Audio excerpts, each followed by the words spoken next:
Hello friends, मित्रों कल शाम का हमारा वीडियो रह गया था जिसमें मैंने ये डिस्कस किया था कि what is assessment proceeding, penalty proceeding and prosecution proceeding. देखिए, जो असेसमेंट प्रोसीडिंग है या पेनल्टी प्रोसीडिंग है वो दोनों एक साथ कभी भी नहीं चलती।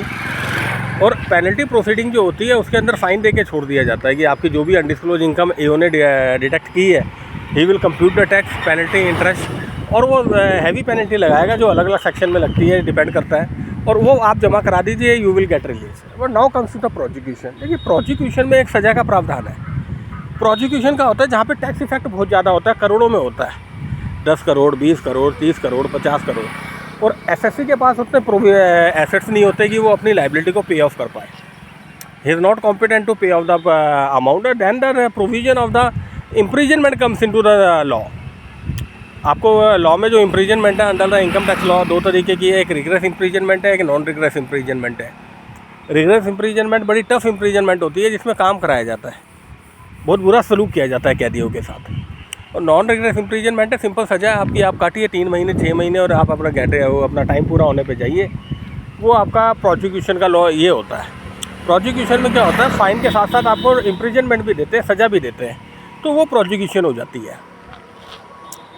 और दूसरा सबसे बड़ी बात, अगर आपने अपना इनकम टैक्स लॉ में ग्रिप बनानी है तो आपको बहुत ज़्यादा वर्क हार्ड करना पड़ेगा।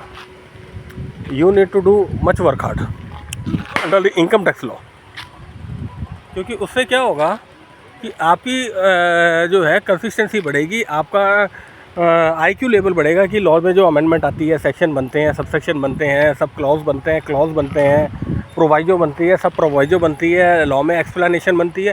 तो time to time law minister, अपना फाइनेंस मिनिस्टर जो है वो लेके आता रहता है। I am generally talking about income tax law because मेरी डीपली इनकम टैक्स लॉ में प्रैक्टिस करता हूँ मैं पिछले 20 सालों से। तो उस पर आपकी ग्रिप होनी चाहिए।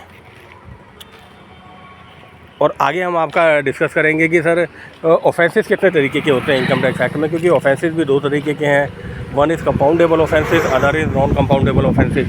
तो ऑफेंसेस के बारे में भी मैं आपसे सर डिस्कस करूँगा, बात करूँगा, और उस चीज़ को भी हम कंसिडर करेंगे। फिर टाइप ऑफ इनकम कितनी होती है, एग्जेम्पशन कैसे क्लेम करते हैं, बड़े बड़े हॉस्पिटल चल रहे हैं, इंस्टीट्यूशन चल रहे हैं, साइंटिफिक रिसर्च एसोसिएशन चल रही हैं, इनको एग्जेम्पशन कैसे दी जाती है, हॉस्पिटल के लिए सनसेट क्लाउज क्या होता है, सनराइज क्लाउज क्या होता है, ये बड़ी डीप चीज़ें हैं ये। We will discuss this. और आप अगर ये चैनल आपको पसंद आता है तो प्लीज़ इसको लाइक कीजिए, सब्सक्राइब कीजिए, और आगे ज़्यादा से ज़्यादा लोगों तक पहुँचाइए ताकि जितनी भी टैक्स क्वेरी है दे कैन सेंड मी और I can solve it. Thank you.